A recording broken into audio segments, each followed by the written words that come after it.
Hey, ghosties. This is Candace, And I'm Harley. and this is Haunted Through the Ages.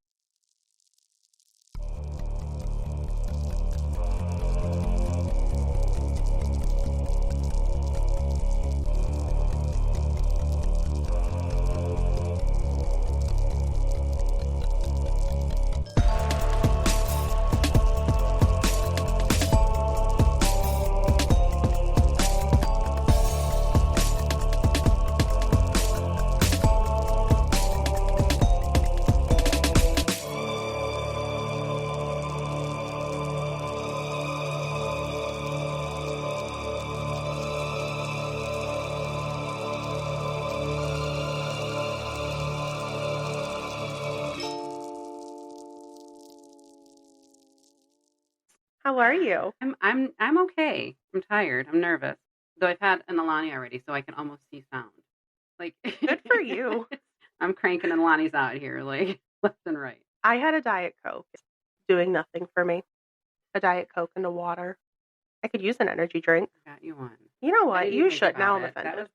That was disrespectful. That was disrespectful of me. I'm so sorry. No, I don't think I'm going to want one on these days because I want to sleep before I have to go back to work.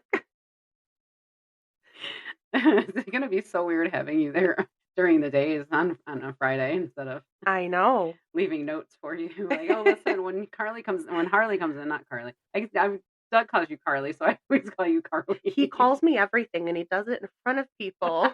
I always want to call you Carly. Hadley. Yeah, Hadley's the other one. Hadley was fun. He used to write that on the boxes for you. Yeah, he did. He did. He was That's in a fun. mood today. Sure. I mean, in a fun mood. Oh, I thought No. you meant a bad mood. Oh, no. I was like, was the hair high? Because we always mess with them. We can tell. Sandy calls him Little Chicken because I said it looks like feathers on top of his head. You can tell how stressed out he is by how high his hair gets because he keeps running his fingers through his hair and it just gets higher and higher. Oh my god, it's so funny. It's fun. But So- I don't think we have that much business to cover today. Not a lot. I have to stop talking to you through the days, and then you get mad because you're like, I haven't talked to you in like 3 days, Oh my and gosh, it was I 5 know. minutes ago. That's exactly how I feel. Because when we get busy working and then I don't see you for a few hours and I'm like, what, did you fall off the face of the earth? Where have you been? This week has been a week for me. It's been a week. Yeah. And I still don't get any time off until like Thursday. So That's a bummer. it's been a week. Sorry. A little tired.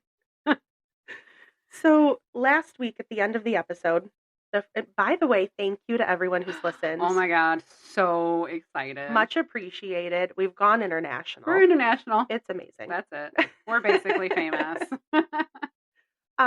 You gave a little hint that we were going to the Carolinas for your episode. So do you want to tell us about that? Well, yes. So we were going to deep dive into a little pink house in South Carolina. Well, that did not work out. Well, it's going to work out. It's going to be a 2-part. Later on, I'm going to cover 2 pink houses, one in South Carolina, one in Savannah, Georgia. But there just was not enough information on the one, not enough experiences, not enough talking to be a whole episode. So I'm going to put a pin in it and make it to a later on episode. And this episode, I changed it a little bit, and we are going to take a trip to Georgia to a little lake that terrifies me now. Lake Lanier. And why is it so scary? Oh, yeah. And back history, went there on a girls trip with my sister and my daughters and my niece, swimming like nothing. And getting my sister in the water is already a challenge because she does not do seaweed. If she can't see the bottom of the lake, she's not going in. Like, absolutely not. I don't blame her. And it was clear water, but it wasn't clear lake. It was a little murky at the bottom. I guess maybe because it's just the further deeper we got, the darker. Obviously not clear enough because you would have known some things. Listen. That we're probably going to get into today. So that, and then it was after that we went back to the hotel, and then my niece decided to start researching the lake that we had just visited, which was beautiful, by the way, and it had a bar, which was so cool. Like, hello. Your favorite thing. Yeah, and it has like this little Margaritaville type Oh, I love that. water park type thing, but Really? it was off season, so it was closed, and I was like, oh, we should come back. I didn't know it had that kind of Yeah, I thought it was it was a just whole attraction. Like, it was oh, great. I Yeah. never knew that. No, wanted to plan a visit and Mhm. a trip to go back, but ended up, no.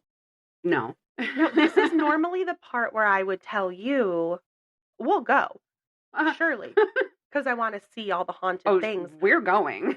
but You're I don't swimming in it. no, it would kill me. I don't do water. Fun fact. So I found out maybe we shouldn't tell them what your fear is necessarily because I'm gonna have a special surprise for you. I'm thinking a birthday episode. Candace has a birthday in May, and I found out via her sister what her fear is. So I'm gonna cover something really fun, I think, for your birthday. Again, my sister being the bully she is. Hey, this will be fun. So I'm gonna torture you. Today is gonna torture me because I don't do water. I don't do deep water. I don't do things in water. I don't like it. This is probably I'm a fish. Like, I love being in the water. So swimming was like, it was, it was, and going with them on this trip was after we got evacuated out of South Carolina because we went to Hilton Head. So we got evacuated there because apparently the only time I like to travel to the Carolinas is during hurricane season. right. Who knew? Candace So sees a disaster and she runs for it. it's my red flag. Where? So got evacuated out of there. But, while I was sitting in the water on Hilton Head, all of these wonderful family members of mine saw the jellyfish floating over the top of my legs and ditched me, left me there for this jellyfish and I to become one. Side note, it never did sting me. It just kind of floated over the top of me. Thank you. But just, I don't know. I don't know what kind of a jellyfish it was. It was like it looked like a flower. Like, it was so cute, but I didn't want it over me. No, that's not something you want to mess with. So then let's go to this lake. That'll be fun because why not go from the ocean to the lake? Well, So I would also like to point out we did record the Pink House episode, and that's kind of when you realize there just wasn't enough. no. However, the history was so fun and got into some really fun topics I think we want to cover in the future. Yeah, I'm So, actually really excited about I it. am excited for it. Yeah. It's not like a throw it away kind of thing. Like, I'm No. excited for it. And it's very informative, like just Mhm. learning about the house in general. So yeah, I'm really excited to do that episode. But I'm also excited to do the Savannah Pink House too because hello, it's pink. Candace loves pink. Oh. Everything's pink, in case you didn't know. So, but I think it's important, like, there might be some episodes because I also have one I kind of pushed to the side because I found, like, the history was fascinating and it's supposed to be haunted, but there's not a ton of personal experiences. It doesn't get super into specific entities or things like that. So we might still cover some stuff like that in the future that's just like, hey, people say it's haunted. These are the things, but super cool place, Oh yeah. I think it'd still Yeah. be fun to talk about those. Well, yeah. I mean, it's still, just educating you on, why this house is even made Google. Right. hmm Like, what is fascinating about this? Like, not everybody feels the experiences or sees the experiences. Right. Like, but they all, they have a story to tell. All the houses have a story to tell. Absolutely. And I I think it's fun to cover Yeah, those. I'd love to tell their story. Yeah, for sure. So let's get into it. So let's get into What- it. Why is this water so terrifying? So, a little bit of, like, we're going to start back into the history, the beginnings. We're going to the beginnings. We love history over here. Buckle up. Buckle up. Here we go. It's going to be bumpy. So it is located in portions of Hall, Forsyth, Dawson, Gwinnett, and Lumpkin counties. The major towns approximate the lake are Beaufort, Gainesville, and Cumming. It's 60 miles north of Atlanta and about 150 miles away from Chattanooga, Tennessee, 210 miles southwest of Charlotte, North Carolina. I didn't realize where it was. So we were in Atlanta, and it Right. felt like we drove way farther than what we did when we got there. hmm But it really wasn't that far of a drive. It just, when you're traveling and you're on vacation, all destinations seem like a very long drive. And it's in all of those counties? It is literally touching all of those counties. Is Like, it huge? Yeah, I didn't realize. it's ginormous. I did not know that. Yeah, and it's nestled in the foothills of Georgia Blue Ridge Mountain, Lake Lanier. I'm sorry. What did I do? Quick, no, it wasn't you. You said Blue Ridge. Quick tangent. We're going to rein in our tangents in future episodes. I promise. But you said Blue Ridge. Do you remember the Beauty Shop, the Queen Latifah movie? Vaguely. It was a really long time ago. Oh, I love that movie. And what's her name? The one Alicia Silverstone. Oh, yeah, she hates her. I love her. I'm from Blue Ridge, Georgia. Blue Ridge, Georgia. Oh, yeah, okay. I just love that. You said Blue Ridge. Blue Ridge. I know Blue okay, Ridge. I have a lot of Southern family members, and anytime I travel south, literally my body picks up the accent. You have to. It's like natural for me. I don't even know how it does it. So anytime I hear something that might be a little bit of a twang should be in there, it's going in there, and I don't even realize I'm doing it. Blue Ridge. Yes, that's like, oh, she's from Blue Ridge. I just got excited. I'm sorry. Continue reining in the tangents. Hold it together. I'm ready. Back to Blue Ridge Mountains. Lake Lanier is the name of this wonderful lake. One of America's favorite lakes. Well known for its recreational opportunities, Lake Lanier hosts more than 11.8 million people annually. Wow. Yeah. Lake Lanier has 76 recreational areas, including 40 core-operated parks and campgrounds, 10 marinas, and Lake Lanier Islands. Oh my gosh. The remaining areas are leased to the local government or other organizations with more than 690 miles of shoreline. I'm telling you. Oh my gosh. Beautiful. Aerial shot. Beautiful. That's crazy because we've heard, like, I've heard another podcast on Lake Lanier and I've heard other things about it. I never heard it described that way, though. No, I thought it was the like part going that to we a park. went. It was very small. The part that we went, like, Yeah. it was big. Don't get me wrong, but it didn't. It was not going to the ocean. Like, I had no idea. It's so cool. Yeah. This lake is well known for its aqua blue colored water, spectacular scenery, and unique recreational activities. Constructed by the U.S. Army Corps of Engineers in the 1950s, Lake Lanier is a multi-purpose lake that is authorized for flood protection, power production, water supply, navigation, recreation, and fish and wildlife management. I mean, sounds amazing, right? They got a lot going on. Yeah, sounds amazing. Makes you want to go, right? Let's start planning. Yeah. It sounds like a nice little family vacation. Yeah. I feel like it's not going to be. Yeah, well, before you do, here's the history. You ready? Let's Here we go. Lanier, the largest lake in Georgia, is one of the deadliest in the U.S. Absolutely not. Since its formation, 500 people have died there, nearly 200 since 1994. What? Yeah. Yeah. In Let's go 30 swimming. years? Have those all been in the actual water? Yes. Absolutely not. Nope. I'd fling myself off of 200 since 1994. Since you were born, 200 deaths in this lake. Nope. Lake Altoona, 40 miles west, receives close to the same number of visitors every year, but only has a third of its deaths.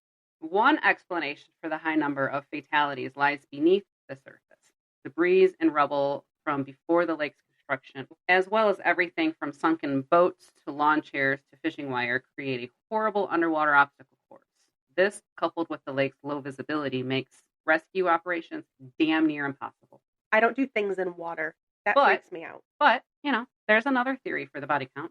Legend has it, Lake Lanier is haunted. Dun, dun, dun. I don't like this. I was very excited for this, and now I'm a little scared.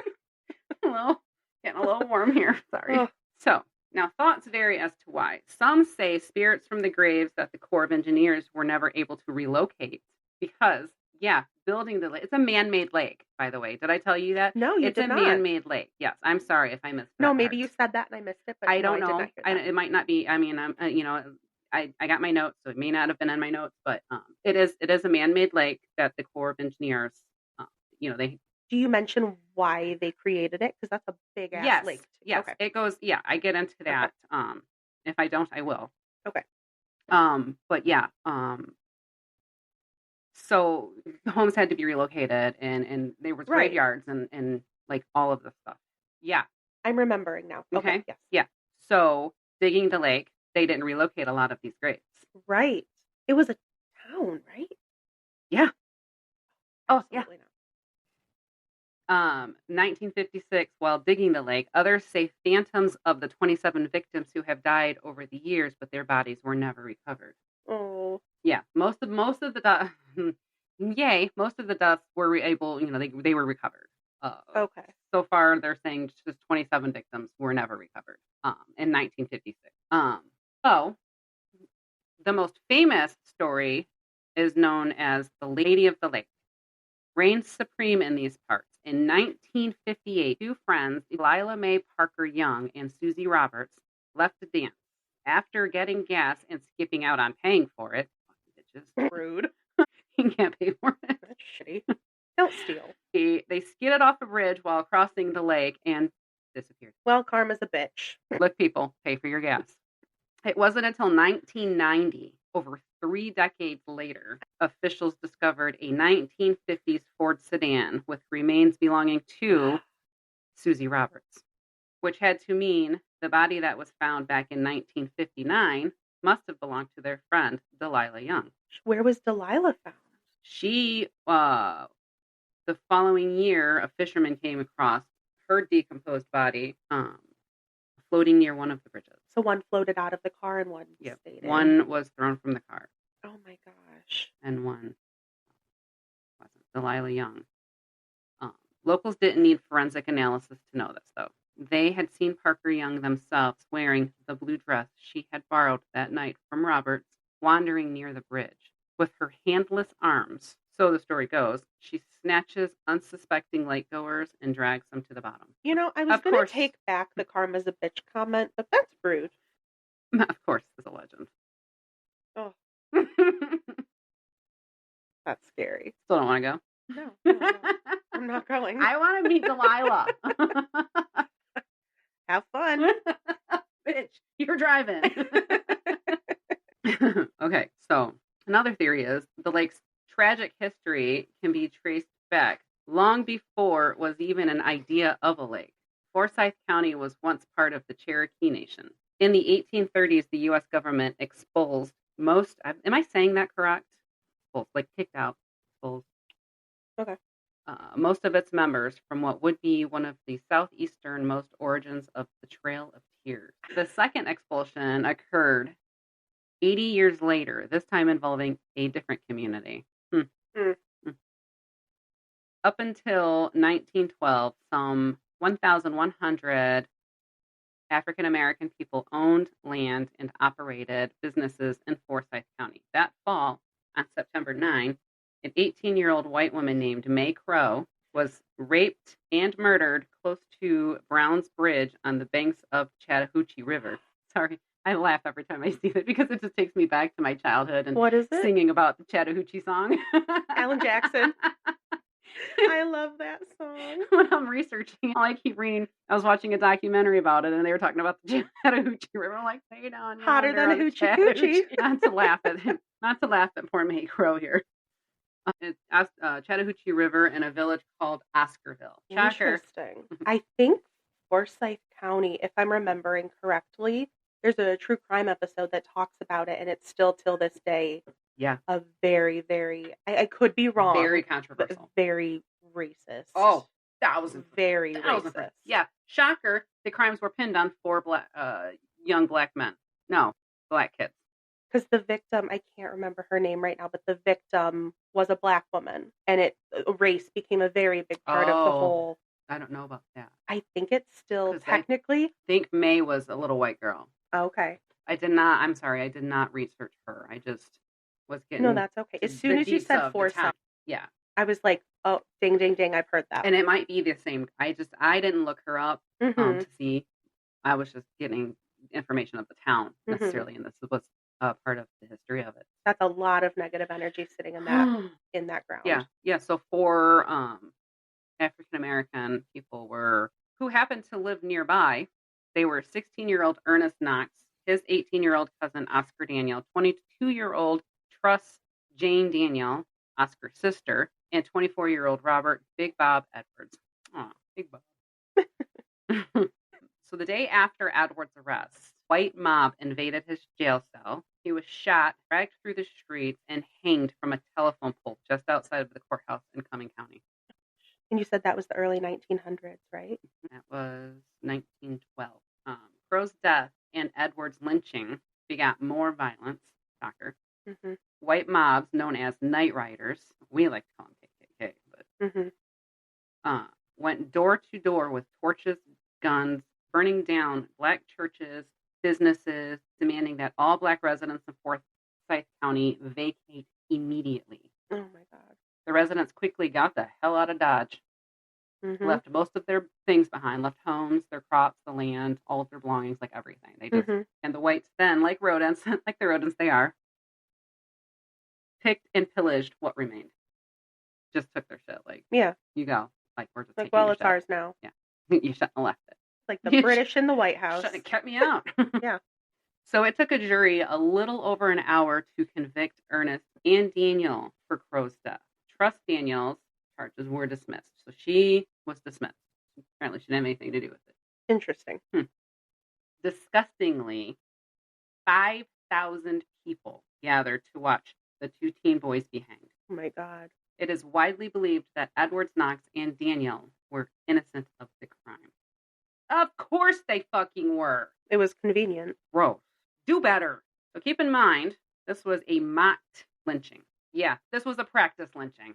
Wait, what? They wanted to make sure they did it right. Yes, this was a mocked lynching. Like, oh my God. Wonder why poor little spirits floating around? Yeah, just to make sure they don't, just to make sure they don't do it wrong. So let's practice on this kid. Oh my God. For the next one. There will be more. It was to prove a point. These white devils wanted so much to control so much that they set up these innocent Black children and set them to death and had one dragged in the streets just so they can have the town to themselves. But I don't know. I wasn't there. From what I've heard, though, it's very modern now, but still very much that thought there. You know, being in the South, and I got to tell you, I'm a Northern person. Hello, we won. But yay! We're winners. I've only had good experiences down South. There's such that Southern hospitality. It really is a real thing. Like, absolutely. Nashville, Tennessee. I knocked into somebody and they apologized to me. I was like, oh, thank you. No, it's okay. Be careful next time. That's funny. I've never had, I don't think I can remember any specific like bad experiences. No. Like the only bad experience I had was when I left my aunt's house and she told me to do the exact speed limit going out of town because you will get a ticket. And I was like, yeah, right. And then 2 weeks later, I got a ticket in the mail. They said fuck around and find out. They absolutely did. And I got a Polaroid. So like, yeah, I'm candid. Yeah, they sent me a picture of me. Like, you can say it wasn't you. That's funny. Oh, that was definitely me. Oh no. My bad. But it's fine. No points. Here's your money. Your little town. Yeah. But wait. So listen to this. On August 3rd, the body of a 27-year-old man was found in Lake Lanier. Days earlier, he disappeared and drowned while swimming. The week before, another man drowned in the lake. And a few days before that, on July 24th, a 24-year-old jumped into the lake where he was electrocuted and later died. Huh? Yeah. How the fuck did that happen? Don't ask me how. I don't know. It just says that he got electrocuted by jumping into the lake. Do you know, are people like watching these drownings like they were there, or are they finding They're finding them. Have they ever thought maybe it's like a serial killer? No, because no, that's never been. The serial killer or the freaking people in the lake. They just blame it on the paranormal and not somebody maybe drowning. You would people? think. I'm sure that they did investigations to like why are all these people dying and nothing is. They're coming up empty. Like, because I think of like the smiley face killer specifically goes after like young men, like college aged men, and they find all their bodies drowned in rivers, lakes through multiple states. Just from the history of the lake, they're just blaming it on the lake, and then because it's drownings, they're just like, oh, it's drowning. Oh my gosh. Yeah, that's quite a take for officials to take. I know, right? Oh my goodness. So people that know the history of Lake Lanier, they're not surprised about all these deaths. They're like, yeah, we got another. It's fine. Over the years, hundreds of people have died there, making Lake Lanier one of the deadliest lakes in the United States. Christmas Day, 1964, is known as the deadliest day at Lake Lanier. A diver lost control of their car while crossing the bridge. Side note of, the bridge. This may force my sister to never cross the bridge again. I don't know what the Good condition is. luck. She literally, my husband took us up to Mackinac Island, and again, his driving already terrifies people. Sure. But he's driving. I mean, he was actually being really nice driving. When he has other people in the car, he's very considerate. But my sister being my sister, she literally took a blanket that we had in the car and put it over her head so she could not see over the side of the bridge. So this is the one you're talking about is a big bridge then, because like It's Mackinac. 5 miles long. Oh, that makes sense. Yes. Okay, because like Mackinac is scary to drive over, even if it's a beautiful sunny day. The wind is so harsh up there, like it's a scary drive. So yeah, my sister's fear of bridges is uncanny and is not going to help her with her fears. But you know what? It's fine because she makes fun of me and she does bad things to me. So this is my get back. Like, get back. And she told me your fear, so I can torture you with know what? it. That's not nice. She's unwilling to be nice. Did you tell your sister as soon as you showed me that comment? I was like, I know what I'm going to cover. Immediately, I had something immediately. And because I called her bad names. Funny. Yeah. So crossing the bridge, the car flipped into the lake where 5 children and 2 adults drowned. Oh, that's sad. Yeah. Little side note of this bridge. One of the hauntings is the Curse of the Browns Bridge. I'm going to look up a picture. I want to see how big this thing is. So Browns Bridge, which spans Lake Lanier, has also been the site of several fatal accidents. The tragic accident, the one that I've already spoke about, involving Delilah Parker Young and Susie Roberts, is just one of many that occurred near the bridge. Motorists have reported experienced sudden car trouble, seeing apparitions, and feeling an unsettling presence while crossing the bridge. These incidents have further cemented Browns Bridge reputation as a haunted location. Visitors and locals have reported witnessing strange lights hovering over the lake, hearing disembodied voices, and experiencing sudden drops in temperature. Fishermen have told stories of feeling something pulling at their lines from below, only to reel in nothing. That kind of sits weird with me, because I've done this fishing thing before. I don't do it quite often because I'm afraid that the worm's going to bite me, and I don't want to kill an innocent fish to, gather up a fish to throw it back in because I'm not going to eat it. Like, what are we going to do with it? You can catch and release. Yeah, but okay, now I've just punctured the fish's face for what? Like, that's a violation. Like, all of my facial punctures are my choice. Like, now I've just, disembodied this poor little fish. Well, for what? I'm sorry, but I do enjoy fishing. Though. That's understandable. Any humans is fine. Like, sometimes you deserve it. But animals, absolutely not. Like, you cannot sit with me if you are hurting animals. Like, no, stay away from my table. I don't want to really hurt kids either. Fish, they have no central nervous system, so they don't really know what's happening. But at the same time, I'm like, it's looking at me with this tear in its eye. And yeah, my daughter did that to my daughter-in-law. Like, they were out fishing, and her heart is bigger than mine when it comes to life and creatures, like not necessarily people, because she's like me. So they were fishing and they were using those little fish. I want to say they're like minnows or something. The little fish. They were using those fish as bait. So and my daughter, she's just sitting there minding her business and sees, her spouse reach in there and grab one of the fish to use it as bait, put it on the hook, and immediately she's not okay. Like, and what are you doing? Like, and starts bawling her eyes out. So then, my daughter-in-law has to just dump all of the fish. Yeah, back into the water. Like, all right, I guess we're not fishing with these today. Oh, gosh. So yeah, no, for what? But I can see where the fish might have bit the line or something and tugged at it. That'll happen. They'll tug at it. Yeah, and they're like, oh, I've been here before. Yeah, because fishing is so fun, and then you come up with nothing. Like, why? No, that's not fun. Now I'm challenged, and now I'm annoyed. And I probably have a sunburn. Same. But swimmers in this beautiful lake of ours have all lost their minds, or listen, some of them are just naive. Some of them. So it was my husband's friend who lived in Georgia at the time that he moved down to Florida, but he told us, like, go check out this lake. You guys will love it if you're looking for a place to go swimming. Because we were, and Atlanta isn't really surrounded by any kind of Great Lakes. So we're like, we just want a place that we can go swim and just let loose for the day and be at one with nature. And he was like, go check out this lake, Lake Lanier. It's so pretty. You were at one with so many things that day. So many things. Like, that was not seaweed grabbing my foot, just saying. At the time, I thought it was seaweed until my niece, researched it and was like, so listen, here's a thing. But swimmers have reported feeling unseen hands grabbing at their legs, pulling them under. These explained phenomena have contributed to the belief that Lake Lanier is haunted by the spirits of those who perished in its waters or whose graves were submerged during the creation. Several houses, fun fact, several houses and structures near the lake are also believed to be haunted. People living in the area have reported hearing footsteps, doors slamming shut on their own, seeing shadowy figures moving about their homes. These hauntings are often attributed to the spirits of those displaced by the lake's creation or those who died in the waters. Yeah. Loving it so far, huh? Yeah. No, I'm not having a good time. That is not having a good time. Scary. So the stories and legends surrounding Lake Lanier and Brown's Bridge, that's really hard to say. I'm really struggling with that one.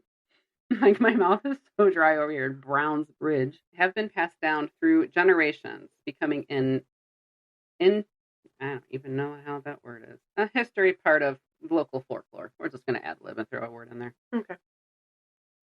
These tales are often shared around campfires and local bars and during ghost tours, keeping the haunting legacy alive. You ready to go on a tour? I invite you to a ghost tour. They don't make you go in the water. I'm going to make you go in the water. Absolutely not. I think I'd even be scared to drive over the bridge. And bridges don't scare me, but the thought of like driving over and then I see like some girl in the backseat of my car or something in the mirror. That's what I picture happening. And she's like dripping wet and it gets my seat wet. I don't like that. No, you know what? I'm good with all of that. Are you changing your mind? No, because I still really wanted to go to Margaritaville. It looked like so much fun. Here's a thought. We go to Margaritaville first, spend the day there. It'll take me 20 minutes. It's walking to get steps tipsy. from Lake Lanier. I'll sit with my back to it. I won't look at it. But it was so much fun. Oh, here's a thing too. You know what? Sorry, people, because listening to me, you literally have to follow the bouncing ball.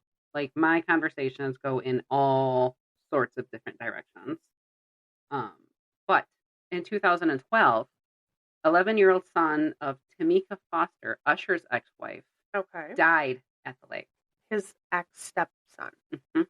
What, 2012, you said? Yep, 2012. Really? Yep. This is on the 11th anniversary of her son's death. Foster launched a petition to drain and clean and restore the lake.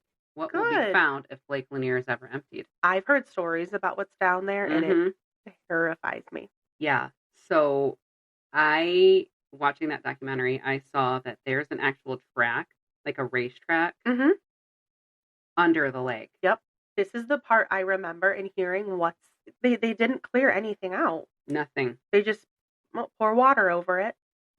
Yep, it's submerged under the lake, which famously surfaced during 2007 drought. Mm-hmm. And the tops of the stands were visible. Like, as soon as I hear Lake Lanier, don't you have that fear of like things under lake, like boats? And I don't know what that's called, but I know that's an actual also thing. Like I was explaining, like metal and stuff, like the bottom of trains and I don't like it. It scares me. So then you add like the metal stuff and all of that underwater. No, I think I read that it's 250 feet deep. No. And so the drought, obviously, and so all of the stuff, you're looking at Atlantis right now, right underneath this lake, like, because when they dug it, it just kind of sunk in and they just left it there. Like, all right, it's cool. It's part of the lake now. Like, as soon as I hear Lake Lanier, that's the thing I think of is the bleachers.